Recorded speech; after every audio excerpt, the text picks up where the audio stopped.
Welcome back to step 2 of the folding chair at the Radial Arm Saw, cutting material to length.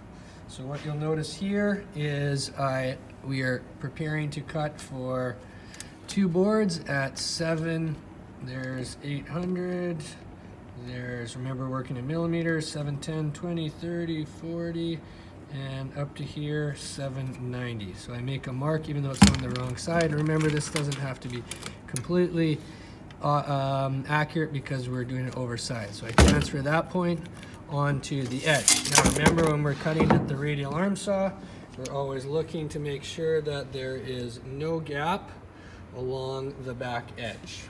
And with this piece here, it seems like whichever piece I touch, there's a minimum gap there, which is our pinch hazard, so we want to make sure that that's nice and safe. So remember that when we're cutting the radial arm saw, we want to undo the lock and make sure that we have our eye protection on.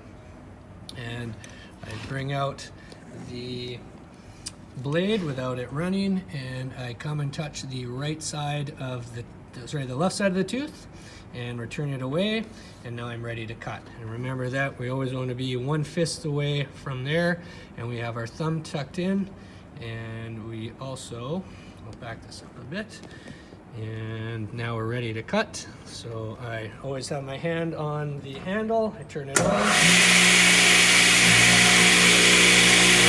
have my feet in the defensive stance, line it up, 1 fist away, using my heel down,